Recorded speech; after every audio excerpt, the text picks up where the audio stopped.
You know, a father does not like buying jewelry, as you know, and I'm going to tell you the reason why.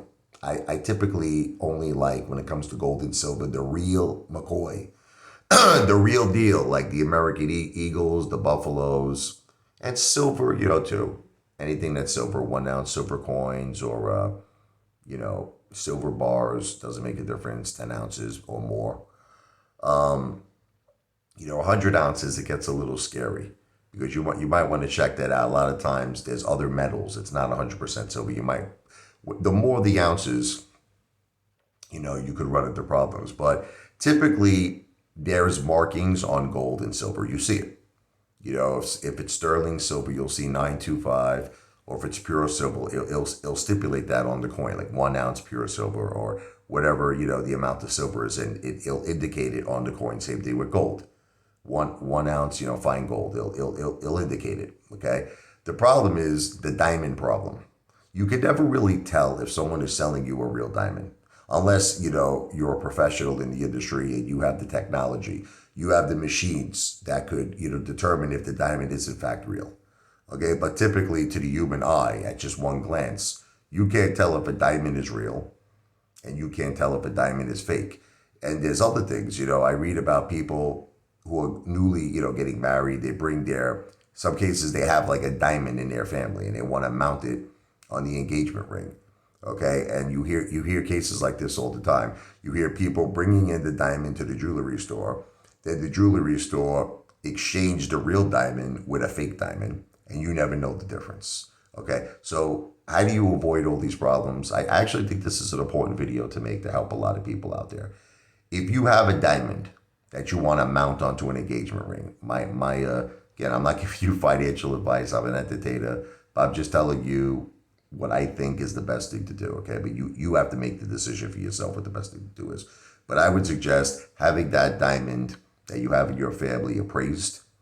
Make sure that you bring in the certificate that shows it's a real diamond and you know what it's appraised for to the jewelry store before you have that diamond mounted onto an engagement ring. So you want to make sure that that jeweler understands 100%, has absolutely no doubt that that diamond is real because you're bringing in the certificate to prove it that it was appraised and that it's real.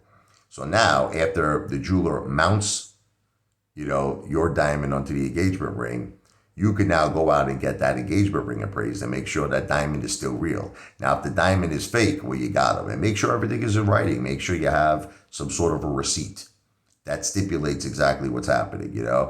I am giving this jeweler, whatever carat it is, my diamond, okay? And he's agreed to mount the diamond. I also provided him with a certificate to show him that this diamond was real and it was appraised at this value, blah, blah, blah. And if he then chooses to take that diamond and exchange it with a glass one, you got him by the balls then, okay? But if you have no proof, you have no evidence, it's very difficult. Very difficult. It's the same thing with buying any type of a ring. Jewelers could also tell you, hey, this is a diamond ring. You know what I mean? And then it turns out to be, when you get it checked, it's fake diamonds, it's crystals, or it's glass, okay? So people don't realize this. There's no way of knowing if people are telling you the truth when you buy diamonds, unless, like I said, you have that technology, you have the machines to prove it's real right on the spot. But if you don't, sometimes by just looking at crystals or looking at like glass, you can't tell the difference between that and diamonds. Okay, it's a major problem. So that's why you got to get everything in writing. So if a person is selling you something and saying, "Look, this is diamonds here. This is diamonds on the ring," let's just say, whatever the case may be, or diamonds on your jewelry cross, whatever it is, anything. Okay, you got to make sure that you have that in writing. You got to make sure, have the guy write it. Say, "Look, I'm paying you whatever it is, $2,000 for this, jewelry that you claim has diamonds on the rings or the cross or whatever it is." Get that in a receipt. Get that in writing.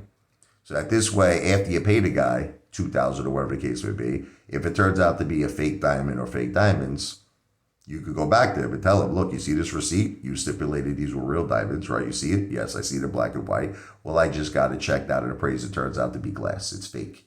It's garbage. It's shit." Okay? And then obviously he's going to have to pay you back. or you could, report to the BBB, take matters up legally.